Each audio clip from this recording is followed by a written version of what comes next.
Épisode 5. L'avenir du Canada. Bonjour tout le monde. Bienvenue au 5e épisode du Parti royaliste du Québec. Aujourd'hui, on va toucher à un dossier d'une importance quand même majeure, étant donné la démarche qu'on propose. On va exposer la vision du Parti royaliste du Québec sur l'avenir du Canada. Bon, j'irai pas par quatre chemins. Je crois en l'Union canadienne. Je me sens légitime de croire en l'Union canadienne, de la même manière qu'un Français de France peut se sentir légitime de croire en l'Union européenne. Une nation peut former un pays souverain et en même temps faire partie d'une association plus grande à travers laquelle des intérêts politiques et économiques sont partagés. Parce qu'on peut argumenter sur l'idée qu'au Canada anglais, les gens ne sont pas comme nous, qu'on n'est pas le même peuple, puis qu'ils ne nous aiment pas. Mais il faut toujours garder à l'esprit que lorsqu'on considère notre courte histoire passée en Amérique, malgré nos chicanes, les Canadiens anglais et les peuples autochtones sont possiblement les meilleurs alliés qu'on n'a jamais eus et qu'on risque de ne jamais avoir pour les siècles à venir. C'est légitime pour notre peuple d'aspirer à la souveraineté et de s'y rendre, mais de le faire en claquant la porte, c'est pas à notre avantage. Il y a une multitude de raisons et de causes qui font que notre peuple doit accéder à sa souveraineté. Je n'entrerai pas trop dans ces sujets ici, car plusieurs ont fait un bon travail là-dessus avant moi, comme par exemple dans ce petit livre qui est en quelque sorte une relique d'Option nationale et qui continue à être distribué par Québec solidaire. Les aspirations organisées de notre peuple pour fonder un pays distinct remontent au moins jusqu'aux années 1830 avec ce que les historiens appellent la Rébellion des Patriotes, qui a été un conflit militaire. C'est à cette époque que les principaux paradigmes sur la forme que devrait prendre l'éventuel pays du Québec ont été forgés. L'idée encore un peu répandue que le Québec devrait être constitué en une république indépendante vient de là. Le Parti royaliste du Québec apporte un nouveau paradigme. Au lieu de viser une république indépendante, on souhaite fonder un royaume souverain.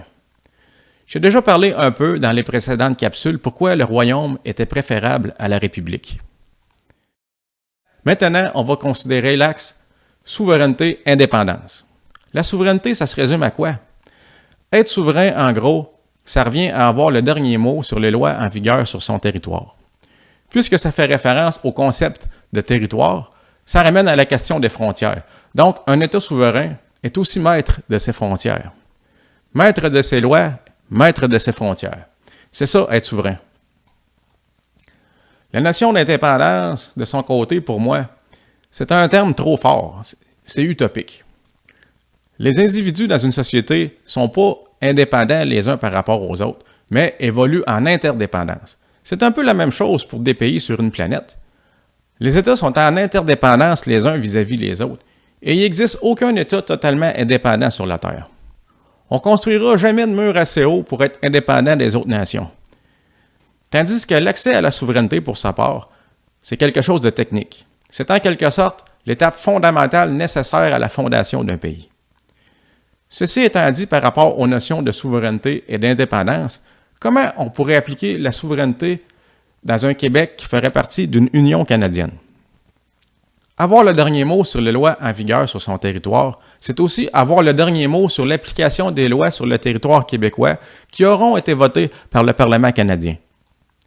Si on se rapporte à notre triade, on donne comme rôle au chef d'État de protéger le peuple contre des mauvaises lois qui peuvent être amenées par un gouvernement québécois. Il faut aussi qu'il soit capable de jouer son rôle vis-à-vis des lois qui viendraient d'un gouvernement fédéral. Dans le cas que le chef d'État du Québec utilise son veto sur une loi qui est votée par le Parlement canadien, le veto serait limité, bien entendu, au territoire souverain du Québec. Selon le même raisonnement, un gouvernement canadien ou un tribunal canadien ne pourra pas empêcher une loi qui est adoptée au Québec de l'être. Ça m'amène à parler d'un problème qu'on entend souvent parler, la notion de la constitutionnalité d'une loi. C'est ce qu'on appelle le problème du contrôle de constitutionnalité. Le contrôle de constitutionnalité, c'est le principe selon lequel une loi adoptée par un Parlement, même si elle est adoptée en respect de tous les cadres prévus par le système législatif, peut être invalidée ultérieurement par quelques juges en fonction de la constitution du pays. Au Canada, on fonctionne de cette manière. Mais dans un Québec souverain, la position du Parti royaliste du Québec est qu'il ne devrait pas y avoir de contrôle de constitutionnalité à proprement parler. Et on ne sera pas le premier pays à avoir un système semblable. Il n'y a pas de contrôle de constitutionnalité non plus en Grande-Bretagne. En droit anglais, la doctrine de souveraineté du Parlement implique que le Parlement est toujours libre par rapport à ses prédécesseurs. Pourquoi vouloir se débarrasser du contrôle de constitutionnalité? La constitution d'un pays, c'est en gros un pacte, un ensemble de principes qui fixent l'organisation et le fonctionnement d'un État. C'est quelque chose qui est plutôt stable dans le temps, pour plusieurs décennies, voire plusieurs siècles. Pour un État, la modification de la Constitution est normalement un événement extraordinaire. Une modification majeure de la Constitution d'un pays est la plupart du temps synonyme de changement de régime politique. Ceci étant dit, dans un État, il y a des lois. Plus les lois d'un pays sont en harmonie avec les mœurs de ses habitants, plus ces lois peuvent être qualifiées de bonnes. Les mœurs d'un peuple, ou ses manières de vivre, c'est quelque chose qui évolue dans le temps. Si on prend le Québec d'il y a 100 ans, c'est clair qu'on n'est pas à la même place. On pourrait dire qu'on a évolué. Donc, les lois doivent évoluer aussi. La capacité d'un peuple à faire évoluer ses lois ne doit pas être limitée par un document qui a été rédigé dans les siècles passés. Lorsqu'un gouvernement adopte une bonne loi, tellement bonne qu'à peu près tout le monde la considère souhaitable, et que cette loi finit par être déboutée en Cour suprême parce qu'elle ne serait pas constitutionnelle, mais ce n'est pas la loi qui est mauvaise, c'est la Constitution qui est mauvaise. Et changer une Constitution, c'est une démarche ardue. Alors souvent, on sacrifie des bonnes lois, on s'empêche d'évoluer à cause du principe de contrôle de constitutionnalité. La Constitution d'un État doit servir à établir la structure de l'État et son fonctionnement, et non à déterminer pour les siècles à venir ce qui sera bon ou mauvais pour un peuple. Sur ce point, la reine Élisabeth II en personne semble être d'accord avec ça. On va regarder un extrait du discours qu'elle a fait à Québec à l'occasion du centenaire des 72 résolutions de 1864. Vous pourrez visionner le discours en entier sur le site Internet du parti. Le régime démocratique repose sur l'adhésion consciente des citoyens. Le rôle de la monarchie constitutionnelle est de personnifier l'État démocratique, de sanctionner l'autorité légitime, d'assurer la légalité des moyens et de garantir l'exécution de la volonté populaire. Mon ardent désir est que personne parmi mes peuples ne subisse la contrainte. Pour que les habitants d'un pays soient heureux, il leur faut vivre dans un climat de confiance et d'affection.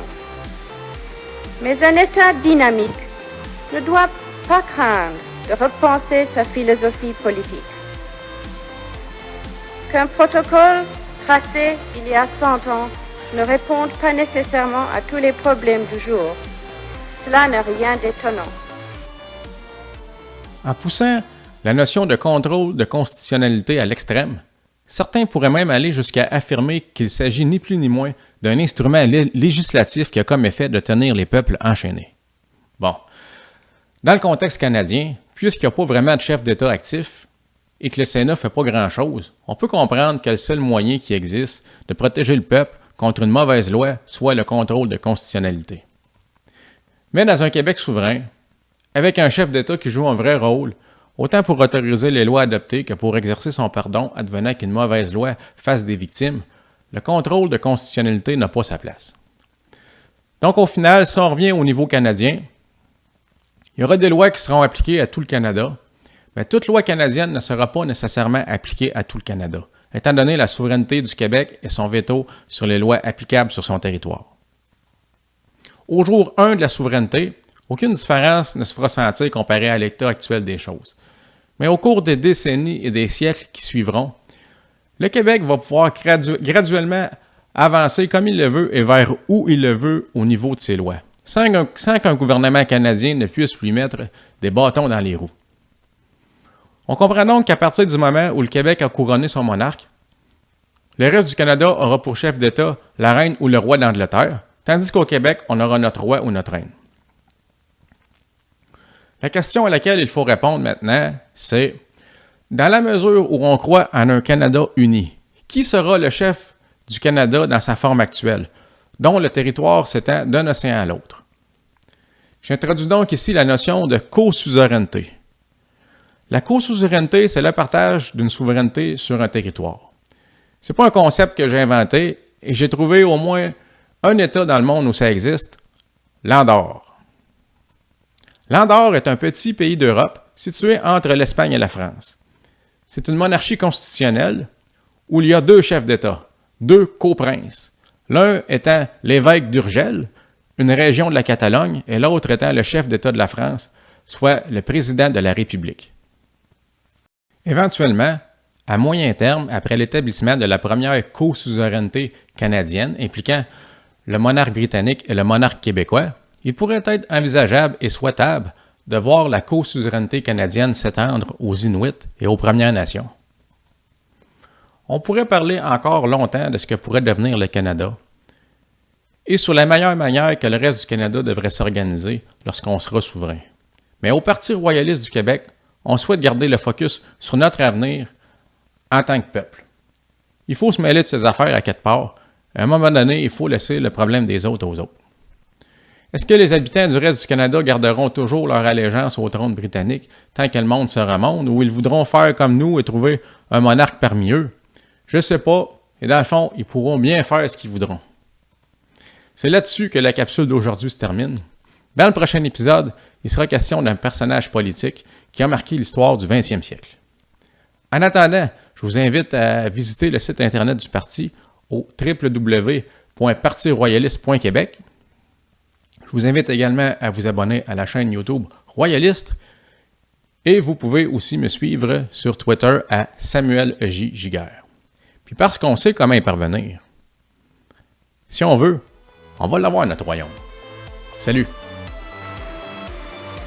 Il m'est agréable de penser qu'il existe dans notre Commonwealth un pays où je puis m'exprimer officiellement en français, une des langues les plus importantes de notre civilisation occidentale. Cette langue de clarté est un instrument précieux au service de la compréhension.